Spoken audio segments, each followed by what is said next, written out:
साहित्य निधि में आज सुनिए लोक राग और लोक आग से कथा रस पैदा करने वाले कहानीकार विजयदान देथा उर्फ बिज्जी जी की लिखी हुई कहानी बड़ा कौन। बड़ी रातों का बड़ा ही भोर, जूनी रातों का नया ही जोर। जिस तरह दूध में मक्खन छिपा रहता है, उसी तरह जूनी बातों में सत्य छिपा रहता है। जिस तरह ईंधन में आग छिपी रहती है, उसी तरह जूनी बातों में जीना मर्म छिपा रहता है। जिस तरह बीज में समूचा पेड़ और पेड़ में बीज छिपा रहता है, उसी प्रकार जूनी बातों में ज्ञान छिपा रहता है। कि एक था किसान, उसके 2 बेटे थे।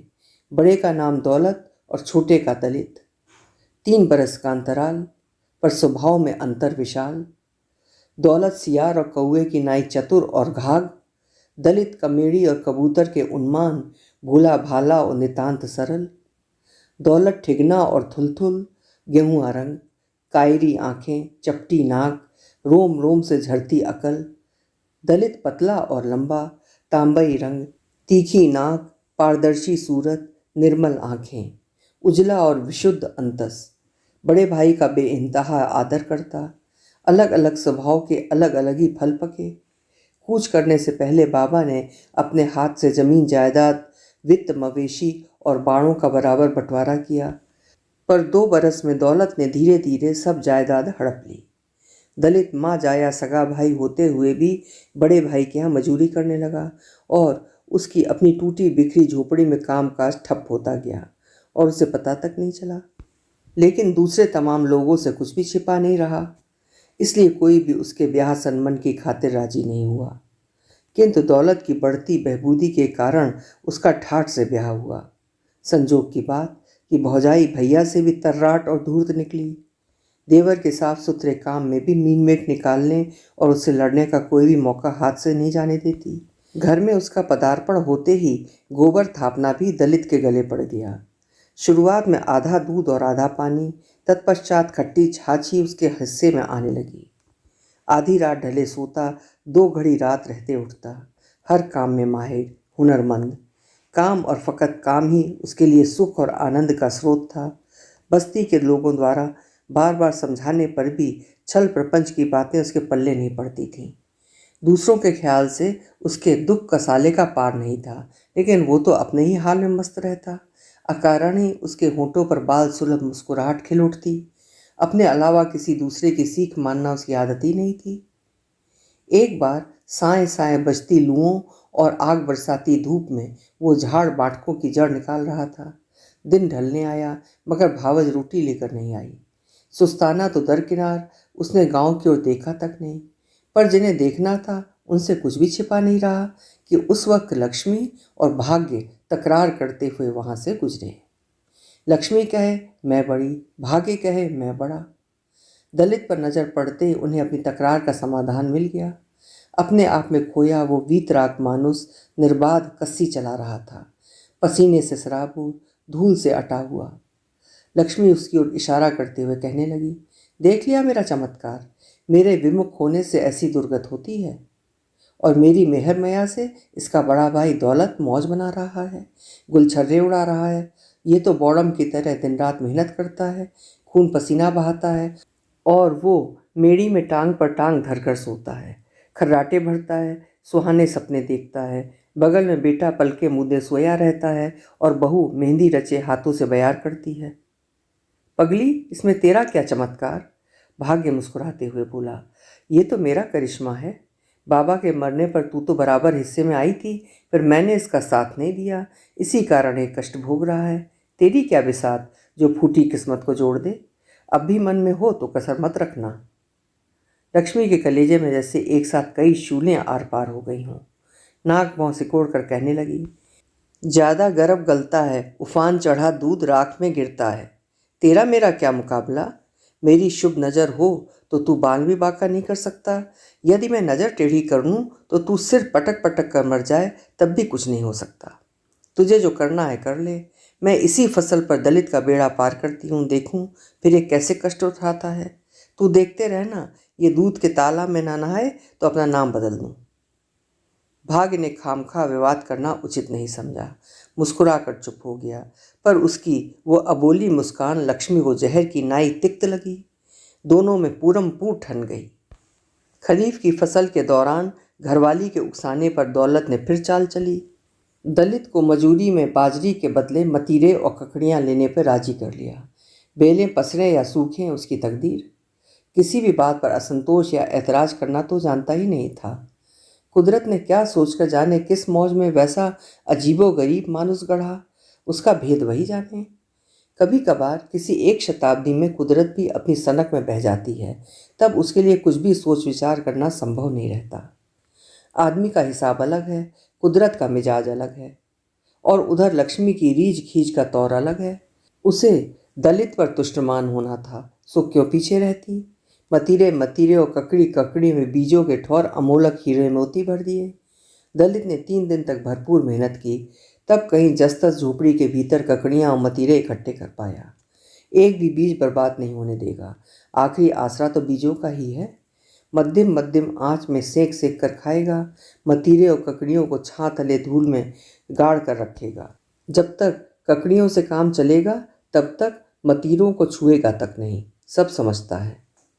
दिन भर की मेहनत करने के उपरांत उसे कड़ाके की भूख लगी तो उसने हंसिए से एक ककड़ी चीरी। बीज के बजाय चमकते कंकर नजर आए तो उसके अचरज की सीमा नहीं रही। ये क्या माजरा हुआ, सारे कंकर एक ही सांचे में ढले हुए। ऐसी अनूठी बात ना तो कभी सुनी ना देखी। कुदरत की लीला कुदरत ही जाने।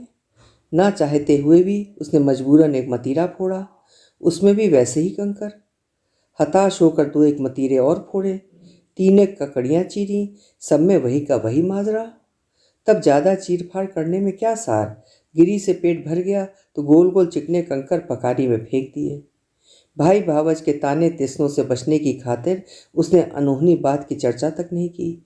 खिल्ली उड़ाने का मौका क्यों दे। नसीब या भाग्य को कोसने का उसने पाठ ही कहाँ पढ़ा था, और ना ईश्वर से याचना करना भी उसे सुहाता था। बड़ा भाई दौलत उसी तरह मौज मनाता रहा, और दलित लक्ष्मी की शुभ नज़र के बावजूद उसी तरह मेहनत करता रहा। लोगों के हिसाब से दुख उठाता रहा। वही टूटी झोपड़ी, वही टूटा आंगन, वही खस्ता हाल भकारी। दिन का उजाला अपने हिसाब से ढलता रहा। 9 लाख तारों से जड़ी रात अपने हिसाब से ढलती रही, और दलित अपने हिसाब से अपने ही भीतर के आनंद में तैरता डूबता रहा। अपने से बाहर के आनंद उल्लास की तो उसे रंच मात्र भी ललक नहीं थी। अपनी मौज में बहती नदी भला कब अपनी प्यास बुझाती है। फूल कब अपनी सौरभ के लिए ललचाता है। बादलों के बीच रहकर भी बिजली कब अपनी जलन बुझाने को आतुर रहती है। लक्ष्मी का उपहास करने के आशय से भाग्य उसकी ओर देख कर मन ही मन मुस्कुराता। उसकी स्मित मुस्कान से लक्ष्मी के अंतस में आग आग लग जाती। उसकी अपार मेहर मया के बावजूद ये गंवार तो वैसा का वैसा ही करीब रहा, फकत बीजों की चिंता कर रहा है। हीरे मोतियों की तो पहचान ही नहीं। उन्हें कंकर समझने वाली बुद्धि का कोई क्या करे। लक्ष्मी तो फकत बेशुमार माया सौंप सकती है, उसका उपयोग तो नहीं सिखा सकती। आखिर हीरे मोतियों का महत्व समझने वाली बुद्धि ही बड़ी बात हो गई। आधी अधूरी भूख निकालकर दलित अपनी समझ के अनुसार जीवन बिता रहा था। दिन अपने हिसाब से बीत रहे थे। मतीरे और ककड़ियों के बीच सेक कर खाने की तो मन में रह गई, तिस पर पानी के स्वाद का तो कहना ही क्या।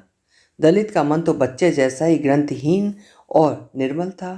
उम्र बढ़ने के साथ साथ अन्य लोगों की तरह उसकी सांसारिक बुद्धि तो बढ़ी ही नहीं, वैसी की वैसी अकृत्रिम रही, सहज रही।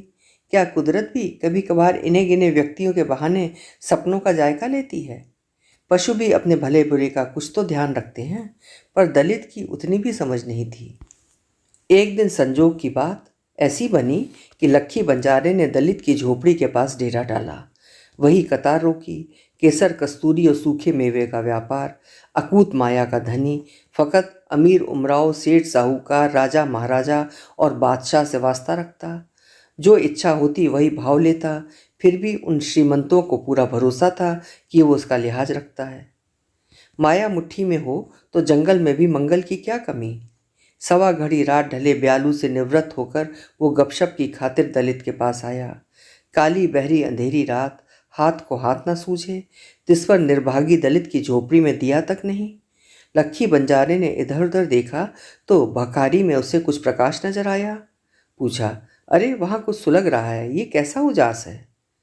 दलित ने सहज भाव से कहा, यहाँ जलने सुलगने का कोई डर नहीं, ये तो कंकरों का उजास है, अंधेरे में इसी तरह चमकते रहते हैं। लक्की बंजारे को बड़ा अचरज हुआ। कंकर? ये कैसे कंकर हैं?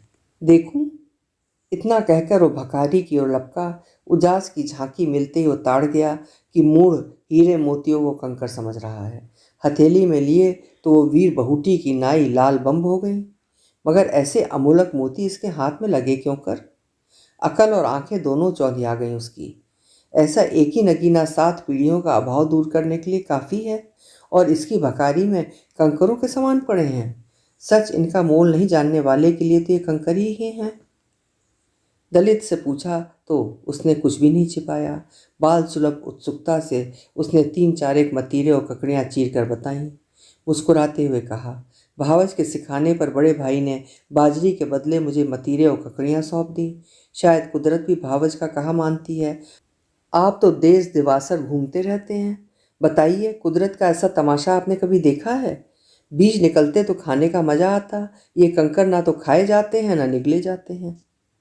लक्की बंजारा उसके मुंह से ऐसी अनोखी बात सुनकर असमंजस में पड़ गया। भरोसा करे भी तो कैसे? मनुष्य देहदारी कोई ऐसा भी बंदा हो सकता है जो अमोलक हीरे मोती व कंकरों में भेद न कर सके?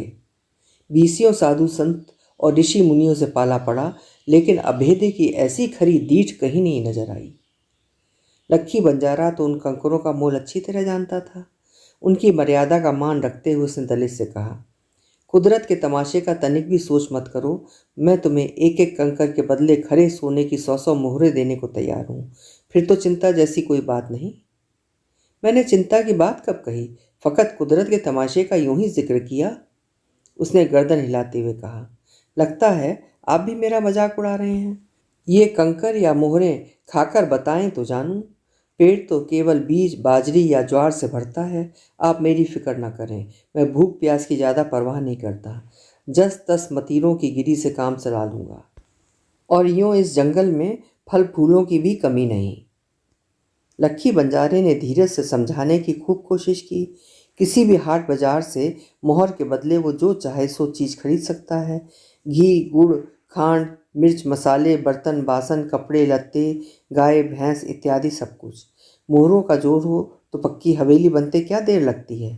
पर दलित के ठस मगज में कोई बात बैठी ही नहीं। बोला, ना बाबा ना, ये सब दंद फंद मुझे रास नहीं आता। पशु पंछियों के पास कौन सी मोहरें होती हैं? फिर भी वे मज़े से विचरण करते हैं, उड़ते हैं। उन्हें कभी रोते झींकते मैंने तो नहीं सुना। आखिर लक्की बंजारे के बार बार आग्रह करने पर वो ज्वार बाजरी की 50 गुणतियों के बदले भिखारी के तमाम कंकर, बचे हुए मतीरे व ककड़ियाँ देने की खातिर मान गया। उल्टा लक्की बंजारे को समझाते हुए कहने लगा, मैंने सब हिसाब कर लिया कि इतना सरंजाम साल भर के लिए काफ़ी है। न पंछियों के लिए चुग्गे की कमी होगी, न कोई साधु संत भूखा जाएगा, और मुझे भी बैठे ठाले 2 जून रोटियां मिल जाएंगी। आप विश्वास करें, मेरी ज़रूरतें बहुत कम हैं। मुझे सपने में भी किसी चीज़ का अभाव नहीं खटकता। जहाँ तक बन पड़े मैं कुदरत की मंशा मुताबिक ही जीना चाहता हूँ। पूरा संतोष है मुझे, आनंद की भी कोई कमी नहीं। कुदरत से ज़्यादा आस रखना जाने क्यों मुझे ठीक नहीं लगता। दलित की नासमझी का उसके पास कोई जवाब नहीं था। दलित नहीं माना तो वो मान गया, मगर नामालूम क्यों उस अकूत अचीते लाभ से जितनी खुशी होनी चाहिए थी उतनी हुई नहीं। दलित बदले में चाहे जितनी मोहरें स्वीकार कर लेता तो उसे ज़्यादा खुशी होती। दलित की विचित्र बातें सुनकर उसके मन में पहली बार एक नई हलचल बुदबुद आई कि इतनी अविराम खटपट किस लिए? आखिर एक दिन तो अंतिम सांस थमेगा। सब ठाट बाट यहीं का यहीं धरा रह जाएगा। कानी कौड़ी तक साथ नहीं चलेगी। इस प्रपंच की कहीं ना कहीं तो सीमा होनी चाहिए। न दलित जैसे पागलपन से बात बनेगी और न बंजारों वाले निरंतर चक्कर से कुछ नतीजा निकलेगा। उस तरह की उधेड़ बुन में पहली बार में ही उसके दिमाग की नसें खींचने लगीं, तो उसने मुंह पर बैठी मक्खी के उन्माद उस नए विचार को ही झटक दिया। अब इस कारवां को समेटना आसान नहीं है। जाने कहाँ कहाँ उसकी गुत्थियाँ उलझी हुई हैं। अब तक जो चलता रहा वही चलेगा। किसी दूसरे विकल्प की कल्पना तक उसे तत्काल नहीं सूझी। पर उस अचीते दांव से भाग्य की बन आई। लक्ष्मी की ओर मुस्कुराते बोला, क्या अब भी तू अपनी जिद पर अड़ी रहेगी? तेरी अपरंपार मेहर माया के बावजूद दलित कितना घाटे में रहा, और मैंने लक्की बंजारे का साथ दिया तो दलित की सारी माया उसके हाथ आ गई। इस दुनिया में जो भी चमत्कार है वो मेरा है। अब भी न माने तो तेरी मर्जी।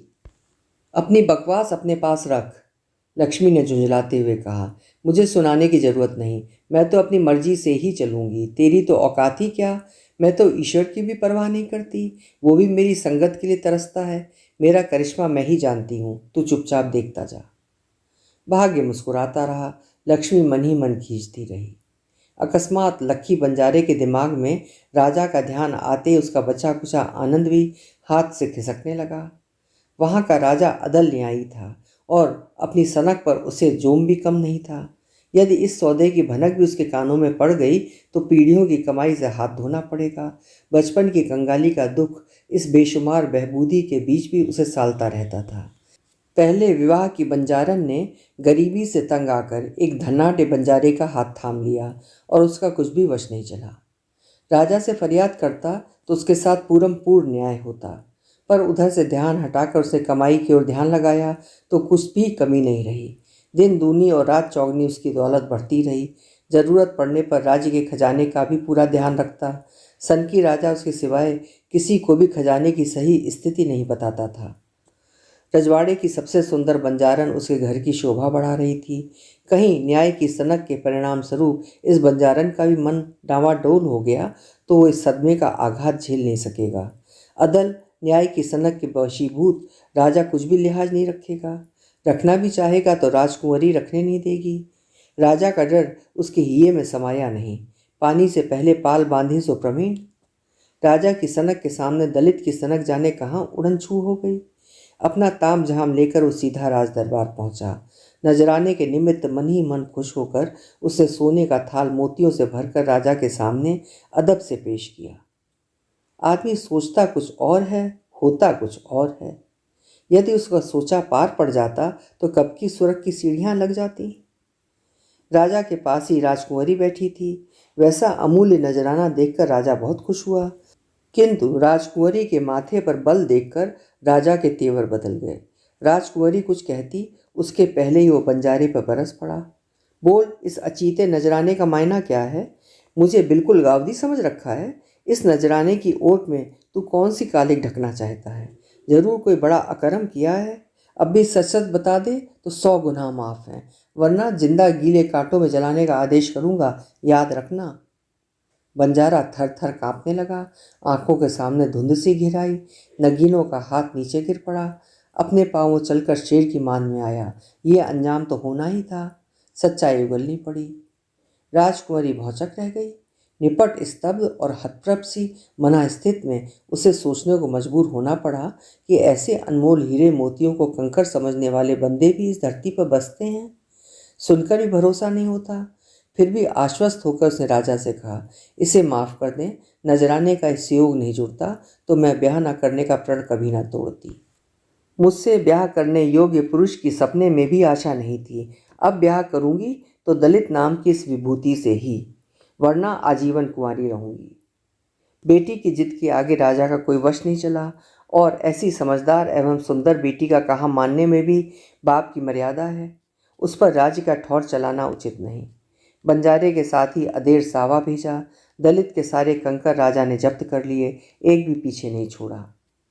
अंतस में उठे बवंडर को शमित करके जब लक्की बंजारा दलित के लिए राजकुंवरी का सावा लाया तो सारा गांव दंग रह गया। बड़े भाई दौलत और उसकी घरवाली ने बहुत बरजा। दलित की खूब निंदा की, जी भर कोसा, भला बुरा कहा, पर राजा का आदेश बेचारा लक्की बंजारा कैसे टालता। तब दौलत को अपनी इच्छा के बावजूद खामोश रहना पड़ा। भाभी की समझ भी निथर गई कि राजकुंवरी से ब्याह करने पर देवर बदला चुकाने को आमादा हुआ तो उसका सत्यानाश हो जाएगा। उसके निर्बाध होंठ भी सिल गए। भय से बड़ा कोई गुरु नहीं। पर बड़े अचरज की बात कि पगले दलित को न किसी का भय था और न उसे किसी प्रकार का लोभ ही था। वो तो अपनी चेतना के परे अपनी ही मर्जी से जीना चाहता था। राजकुंवरी से ब्याह की बात उसके गले नहीं उतरी तो उसने लक्की बंजारे के सम्मुख बिना किसी लाग लपेट के अपने मन की बात जाहिर की। जाने अनजाने कोई कसूर किया हो तो राजा मुझे दंड दे सकता है, पर जबरदस्ती ब्याह कैसे करवा सकता है? किसी से ब्याह करना ना करना तो मेरी मर्जी पर है। राजकुंवरी आखिर है तो लुगाई। भावज के मांझने की हुई तो मेरा जीना हराम हो जाएगा। मैं ये जोखम नहीं उठा सकता। देवर के बोल सुनकर भावज आग बबूला हो गई। भीतर गालियों की भरमार के बावजूद उसके होंठ चिपके रहे। गुस्सा भी बड़ा समझदार होता है। अपने भले बुरे का ध्यान आते ही उसका उफान स्वतः बैठ गया। बड़े भाई के नाते दौलत क्या ठौर चलाए, कुछ भी समझ में नहीं आया। लक्की बंजारे ने धरती का चप्पा चप्पा छान मारा था। कभी सोने के रथ पर, कभी हाथी, कभी ऊंट तो कभी घोड़े पर। इच्छा हुई तो कभी कभार पैदल भी, लेकिन उसे अब तक दलित जैसे मानुस की जोड़ का कोई बंदा नहीं मिला। ऐसे सिरफिरों की वजह से संसार जिंदा तो अवश्य रहता है, मगर उनके बूते पर चलता नहीं।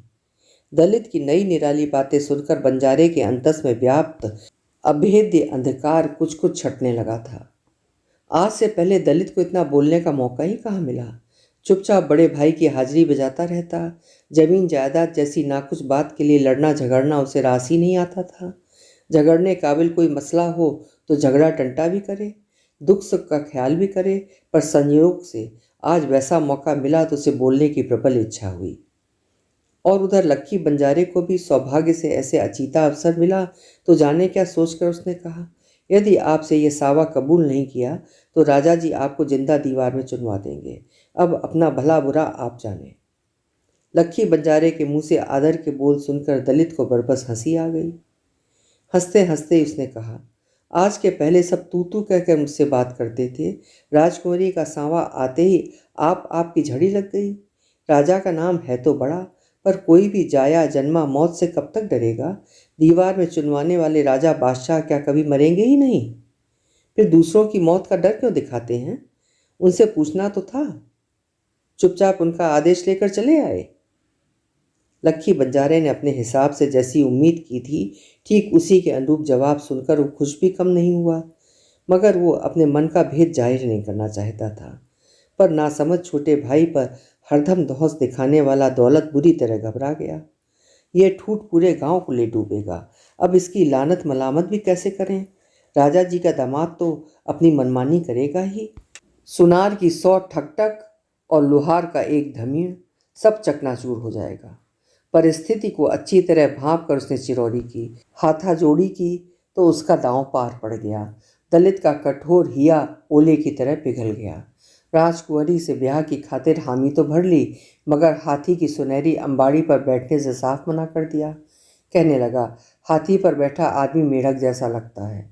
इस पर सवारी करने से बिरछ, पहाड़ और आसमान की ऊंचाई बहुत बढ़ जाती होगी। धरती पर पैदल चलता बटोही कितना जोरावर और विराट लगता है। भाटे की नाई एक ठौर पड़े पड़े रास्ता कटने से ज़्यादा झुंझलाहट और क्या होगी। कदम कदम आगे बढ़ने का तो आनंद ही कुछ और है। इतना कहकर वो बड़े भाई के सामने कठपुतली की नाई खड़ा हो गया। हाथ जोड़कर बोला, अब हाथी की सवारी के लिए आप मुझे कुछ भी नहीं कहेंगे। आपकी बात टालना मुझे अच्छा नहीं लगता। मुझसे 2 बरस पहले आपने माँ के हांचल चूंघे हैं, इसलिए माँ के दूध की मर्जात तो मुझे रखनी ही होगी। राजकुंवरी से ब्याह की बला मंजूर कर ली, यही बहुत है। दौलत को भी छोटे भाई पर तरस आ गया। मुस्कुराकर कहने लगा, तेरी इच्छा हो तो घुटने के बल जा, मुझे कोई ऐतराज नहीं, पर राजा जी से कहकर जागीर में 12 गांव का पट्टा तो दिलवा देना। तेरा बड़ा भाई जो हूँ। ऐसी बातों के लिए दलित को सिर खपाने की जरूरत भी नहीं पड़ती थी, मानो उसका समूचा शरीर ही सोचने का काम करता हो। माफ़ी मांगने के लहजे में वो सहज भाव से बोला, आप कहें तो सिर काट कर आपके पाँवों पर धर दूं, पर राजा से गांव दिलवाने का अधिकार मुझे नहीं है। दूसरे ठाकुरों की नाई आप हाथ पर हाथ धरे हराम की कमाई पचा सकेंगे? दौलत कुछ उत्तर दे उसके पहले भाभी ने मुस्कुराते हुए कहा, पहले ब्याह तो कर लें, बात की बाद में देखी जाएगी। ये तुझसे बड़े हैं, आज इन्हें सीख देने की हिम्मत हो गई तेरी? राजा जी का जवाई होने पर भी इनसे तो हमेशा छोटा ही रहेगा, एक घड़ी भी बड़ा नहीं हो सकता। दलित क्या प्रतिवाद करता, बंजारे की ओर मुंह करके कहने लगा, जाने किस कुघड़ी में आपके यहाँ डेरा लगा और मुझ पर ही अचीती आफत आन पड़ी। चुपचाप सहने के अलावा अब कोई दूसरा चारा नहीं। जब चलना ही है तो देर करने में सारी ही क्या, बुरे सपने की तरह इसे भी सहन कर लूँगा। किंतु लक्की बंजारे के लिए उससे सुखद सपने की कल्पना भी संभव नहीं थी। बड़े से बड़े लाभप्रद सौदे की तुलना में दलित के संग साथ पैदल चलने की उसे सहस्र गुना ज़्यादा खुशी हुई। चलने से तो चींटी भी अपनी मंजिल पर पहुंच जाती है, फिर तो वे मनुष्य के कदम थे। आके किले के भीतर पहुंचकर ही रुके। राजकुंवरी, राजा और दरबारी एक एक पल के इंतजार में अधीर बैठे थे। लक्की बंजारे के साथ दलित को आते देखा तो सबके जी में जी आया। महावत ने पहले दलित का हुलिया और उसकी अजीबोगरीब बातें बताते हुए हाथी पर नहीं बैठने और पैदल चलने की जिद का ब्यौरा सुनाया तो राजकुंवरी खुशी के मारे फूली नहीं समाई। खुलासा करके समझाने पर राजा की खुशी का भी पार नहीं रहा कि दोनों की यह आदर्श जोड़ी खूब फबेगी। धूल से अटे दलित को दासियां नहलाने लगीं तो उसने मना करते कहा, मैं बीमार या अपाहिज नहीं हूँ, खुद पानी खींच कर नहाऊंगा। हाथ पांव हिलाए बिना मुझे रंजत नहीं होती। डावणियाँ होठों ही होठों में मुस्कुराईं। गंवार तो गंवार ही रहेगा, राज दरबार के कुरब कायदे क्या जाने। राजकुमारी ने राजा जी का भी माथा खराब कर दिया। स्वयं ईश्वर के अलावा अब इन्हें कौन समझाए। अन्नदाता का जमाई पानी खींच कर नहाएगा। शान बिगड़ने में क्या कसर रह गई। डावणिया दूल्हे को रेशमी बागा पहनाने लगी तो उसने आनाकानी करते हुए कहा कि वो सादे कपड़ों में ब्याह करेगा। यदि बेशकीमती बागे से ही ब्याह रचाना था तो उसे क्यों बुलाया। देह को श्रृंगारने से आदमी के गुण नहीं संवरते। दरबार के बाकी सब लोग तो दलित की बातें सुन सुनकर मन ही मन कुढ़ते, पर राजकुंवरी के मन की कली कली खिल जाती। अंतस की कामना के अनुरूप उसे जीवन साथी मिल गया। आदम की देहधारे दरबारी तो सियार और भेड़ियों से भी गए गुजरे हैं। हजार उपाधियों से आदमी बड़ा नहीं होता, वो तो अपने आचरण से ही बड़ा बनता है। भीतर अंधकार है तो बाहर के अनेक सूरज भी उसमें उजाला नहीं भर सकते। राजकुंवरी को खुश देखकर राजा आप ही खुश हो जाता। फेरों से पहले डावणियाँ उसे हीरे मोती जड़े सोने के रंग महल में ले गईं। इत्र फुलेल का भभका नाक में घुसते उसका सिर भन्ना गया। नाक भौं सिकोड़ कर बोला, ये मरी बिल्ली जैसा क्या धधक रहा है। डावणियाँ हंसी दबाकर धीरे से बोली, दूल्हे राजा की खातिर उज्जैन के इत्र से दिए जलाए हैं। इत्र की कई शीशियाँ खाली हुई हैं। आज की रात भी खुशबू नहीं बरसेगी तो कब बरसेगी। जब तुम समझना ही नहीं चाहती तो कैसे समझाऊं, उसने झुंझला कर कहा। आदमी के गुणों की खुशबू ही सच्ची खुशबू है। इत्र फुलेल उड़ेलने से मनुष्य के मन की बदबू नहीं मिटती। मुझे तो यहाँ दरबारी अमलों के दुराचार की सूगली बू आ रही है। अगर तुरंत नीम की छां तले नहीं पहुंचा तो मेरा दम घुट जाएगा। हुजूर के चरण तो हीरे मोती जड़े आंगन पर ही शोभा देते हैं। डावणियों ने उसके चारों में घेरा डालकर कहा, आपने माटी में पांव रखा तो अन्नदाता बहुत नाराज होंगे। हम उनका आदेश नहीं टाल सकती। मेरा तो सिर फट रहा है और तुम्हें अन्नदाता के आदेश की पड़ी है। दलित के सब्र का बांध टूट गया तो उसने झिड़कते हुए कहा, इतनी छोटी सी बात भी तुम्हारी समझ में नहीं आती कि गोबर या कीचड़ में हीरे मोती जड़ने से उनका मोल नहीं बढ़ता।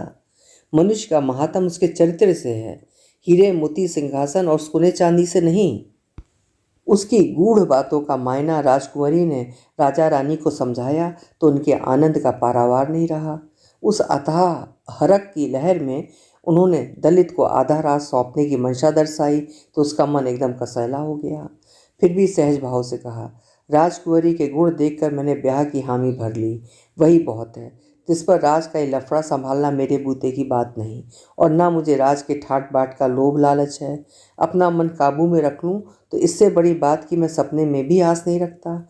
आधे या पूरे राज की बात सुनकर तो मुझे ब्याह के बारे में दोबारा सोचना पड़ेगा। राजकुमारी की खुशी चांद सितारों से भी बहुत आगे पहुंच गई, पर राजा रानी असमंजस में पड़ गए। इकलौती बेटी के सुख की खातिर वे कैसा भी दुख उठाने को तैयार थे, पर दलित तो कुछ भी समझने के लिए तैयार नहीं था। राजा ने पहली बार अपने आप को इतना दयनीय, कंगाल और निरीह महसूस किया। उसने दलित को ऊपर से नीचे तक देखा तो उसका कद बहुत ऊंचा नजर आया। कहीं आंखों की तासीर तो नहीं बदल गई। फिर उसने राजकुमारी की ओर देखा। सचमुच दलित की बात है तो सही कि लाडली बिटिया की समझ के सामने राज का महत्व ही क्या है। ऐसे 100 राज भी निछावर हो तो कम है। जिस तरह अपनी इच्छा से जीवन बसर करना चाहें करें, दोनों की अपनी अपनी समझ है। दलित ने रह रहकर राजा, रानी, दीवान और लक्की बंजारे की ओर देखा। किसी ने कुछ भी जवाब नहीं दिया तो उसने राजा की ओर देखकर कहा, राज के फंदे के बजाय मैं सूली पर चढ़ना बेहतर समझता हूँ। मेरे बड़े भैया तो भौजाई पर भी राज नहीं कर सकते, फिर असंख्य प्रजा पर राज करने की बात सोचना एक जबरदस्त मुगालता नहीं तो और क्या है। फिर उसने राजकुमारी की ओर देखकर मुस्कुराते हुए कहा, मेरे मन में जो बात थी मैंने साफ साफ बता दी। अब जैसा कहोगी वही करूँगा। मुझ जैसे बौड़म का वर्ण तुमने कुछ सोच विचार कर ही किया होगा, वरना अब तक तो सभी मेरा मखौल उड़ाते रहे हैं। जाने मेरे भीतर तुम्हें क्या नजर आया। ये मेरी अपनी धरोहर है, किसी को भी नहीं बताऊंगी, उसने बच्चे की नाई मचलते हुए जवाब दिया। ये कोई बताने की नहीं, समझने की बात है। रहा राज चलाने का झमेला, तुम्हें उस ओर झांकने की भी जरूरत नहीं है, मैं सब संभाल लूंगी। फिर मुझे जानने का समय निकाल सकोगी? दलित नेता ने गंभीर सुर में कहा, ये राज का चक्कर ही ऐसा है कि मेरी बात तो दूर, तुम अपने आप से भी नहीं मिल सकोगी। ये मुझ पर छोड़ो, उसने छलकती मुस्कान के साथ कहा। तुम्हें जानने के लिए समय की नहीं, समझ की जरूरत है। वैसी समझ ना हो तो कोई 100 बरस साथ रहकर भी तुम्हें नहीं समझ सकता। तुम्हारे बड़े भाई दौलत, तुम्हारी भौजाई और गांव की बस्ती के लिए तो समय ही समय था, वे तुम्हें समझे। तुम्हें पाना ही दुर्लभ था, उसके लिए राज संभालना तो निहायत सरल है। जिस बुद्धि से तुम्हें पाया उसी बुद्धि से राज संभालूंगी। कभी कभार राज्य की जिम्मेदारी ओढ़ना राज्य छोड़ने से भी बड़ी तपस्या है, और तुम्हारी बातों से ही मुझे इस व्रत की प्रेरणा मिली है। इतना कहकर वो जोर से खिलखिलाकर हंसी कि सभी चकित रह गए। इस अप्रतिम हंसी का प्रतिवाद करना दलित के लिए भी आसान नहीं था। दूज का चांद उगते ही राजकुंवरी अपनी इच्छा से दलित की तरह निपट सादा वेश पहनकर चमरी में आई।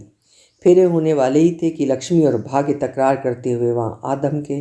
लक्ष्मी कहे मैं बड़ी और भाग्य कहे मैं बड़ा।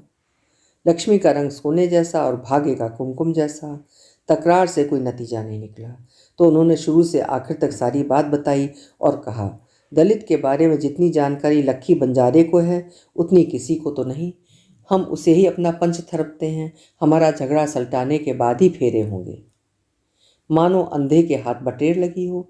लक्की बंजारा कुछ ऐसे ही अवसर की तलाश में था। दलित से संगत के बाद उसके जीवन की शतरंज ही उलट गई। संजोग से जब यह अचीता मौका हाथ लगा तो पल भर की ढील भी नहीं करना चाहता था। संजीदगी से बोला, ब्याह होने के बाद ये झगड़ा तो आप ही सलट जाएगा। मेरे विचार से ना लक्ष्मी बड़ी है ना भाग्य बड़ी है, तो फकत राजकुमारी। जब तक वो किसी का वर्ण नहीं करती तब तक लक्ष्मी और भाग्य की तकरार कायम रहेगी, पर ज्यों ही वो किसी का वर्ण कर लेती है तो ना लक्ष्मी का कुछ वश चलता है ना भाग्य का। ना किसी लक्की बंजारे की चालाकी पार पड़ती है और ना किसी दौलत के छल प्रपंच की दाल गलती है। उसकी बातों में सबको तन में देख कर लक्ष्मी और भाग्य जाने कब चुपचाप खिसक गए, किसी को पता भी नहीं चला।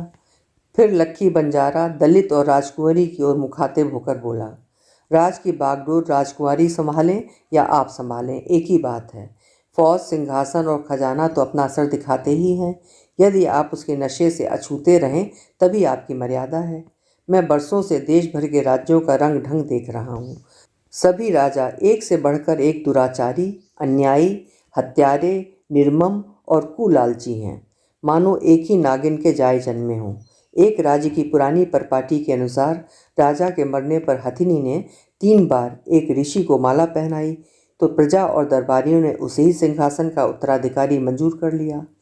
कुछ दिन तो उसने संयम बरता, किंतु बाद में सब दुराचारी व नृशंस राजाओं को उसने मात कर दिया।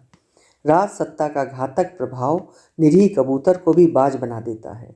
अब जो होगा सामने आ जाएगा, उसकी पहले से चिंता करने में कोई सार नहीं। मगर आपकी संगत का भी मुझ पर कम असर नहीं हुआ। पीढ़ियों से संभाल कर रखी माया का महत्व तो तभी है जब वो राज के खजाने में जुड़कर लोगों के काम आए, और मैं आपका सेवक बनकर पुराने अकर्मों का प्रायश्चित करना चाहता हूँ। सच, माया के छुटकारे से मैं अपने आप को जितना समृद्ध महसूस कर रहा हूँ उतना उसके रहते कभी नहीं किया। अभी आप सुन रहे थे विजयदान देथा उर्फ बिज्जी जी की लिखी हुई कहानी बड़ा कौन।